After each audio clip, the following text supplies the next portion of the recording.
อ่าสบายดีเข้าสู่ช่องบ่าวเจ้าอีเนาะมามื้อนี้มากินข้าวแลงนำกันมื้อนี้บ่มีหยังหลายส้มปลาตอนใหญ่ๆเลยส้มปลาใหญ่ๆโอ้คักๆกินข้าวแลงนำกันมาบ่มีหยังกินมื้อนี้มากินข้าวแลงนำกันเด้อพี่น้องเด้อมาแซ่บๆกับข้าวร้อนๆนี่หายห่วยๆเลยมากินนำกันกับบรรยากาศแคมป์หนองฝนตกหน่อยนึงมากินข้าวนำกันข้าวแลงข้าวร้อนๆไฟฟ้าดับเลยมื้อนี้นะมาหาก็นึ่งข้าวแล้วมากินข้าวแลงนำกันตอนใหญ่ๆ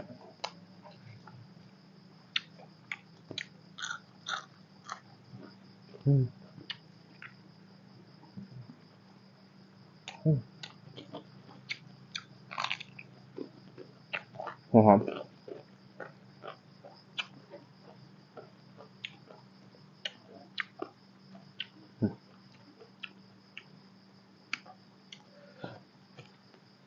ตอนใหญ่ๆโดนกินเถอะส้มปลาแหละ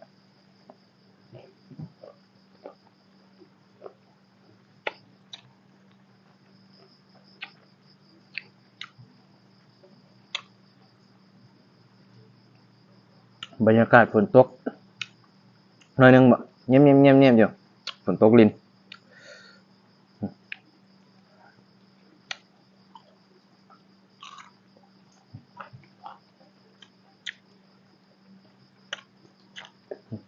หอม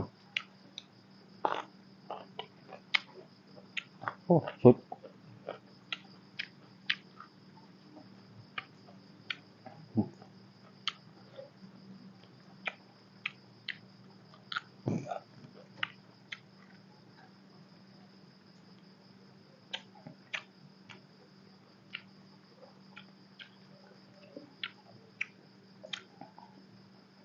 ส้มหลังพี่น้องอย่างนั้นเลยส้มหลัง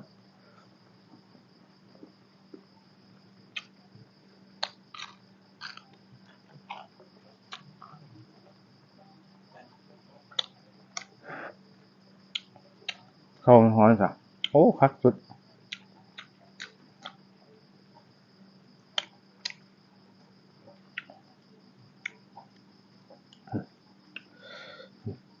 คัก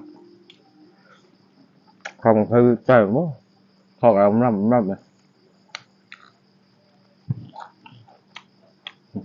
ข้าวร้อนๆ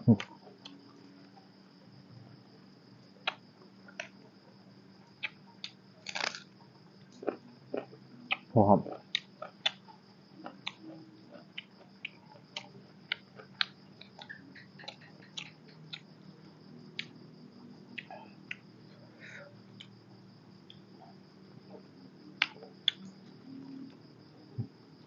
หอม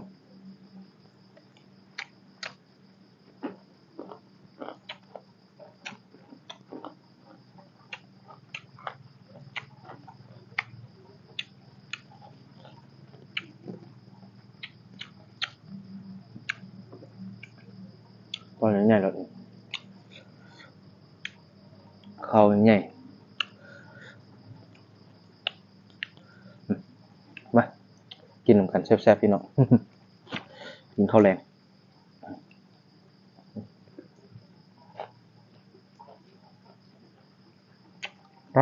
คักสุด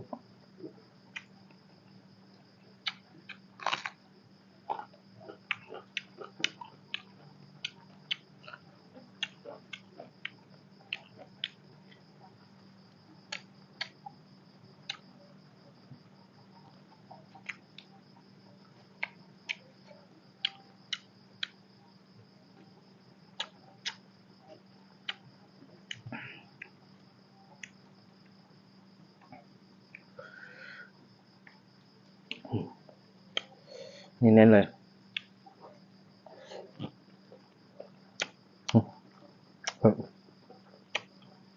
กินประเภทส้มเนี่ยต้องหมักเผ็ดดิบนะถึงแซ่บประเภทดิบ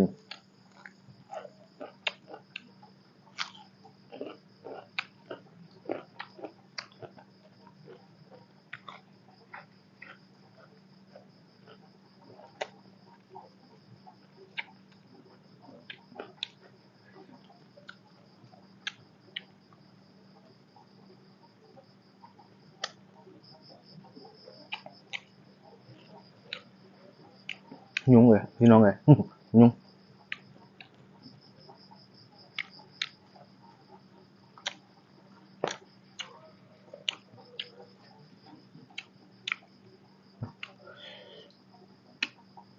ตัวใหญ่เลย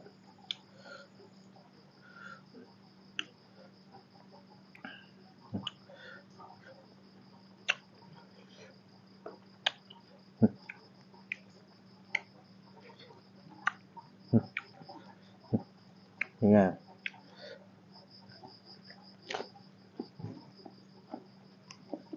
เออ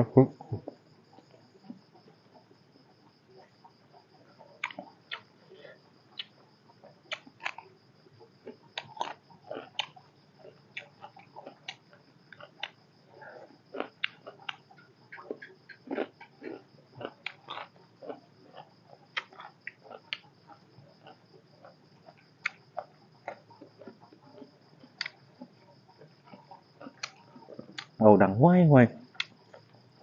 ครับดีวัด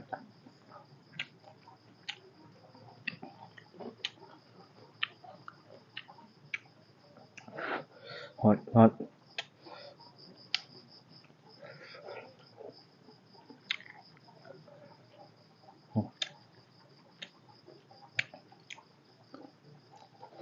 ต้มหนัง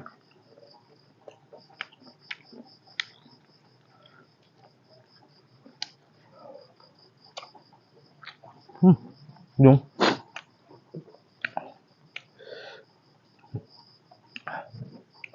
แซ่บๆ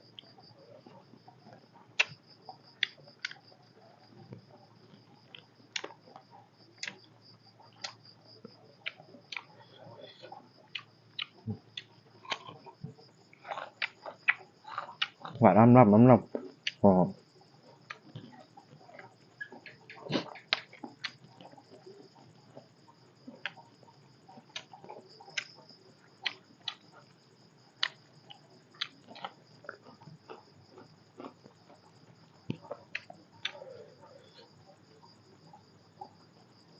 บอกเลยคือ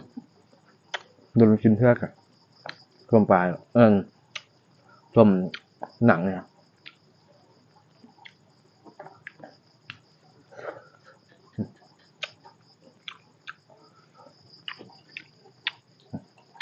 ต้องทานใช่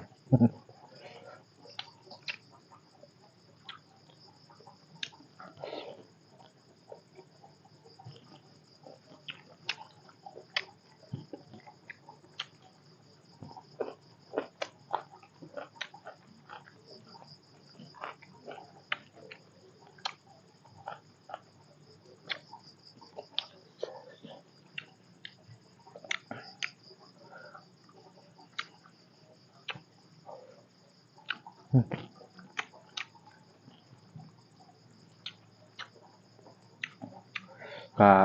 สุดท้ายนี่ก็ฝากกดไลค์กดแชร์กดติดตามช่องเบาโจอี้ในอยเด้อนะครับเพื่อจะเป็นกำลังแรงใจให้คลิปใหม่ๆให้พี่น้องให้เบิ่งได้เบิ่งครับสมเนาะทีนี้ก็กล่าวคำว่าสบายดี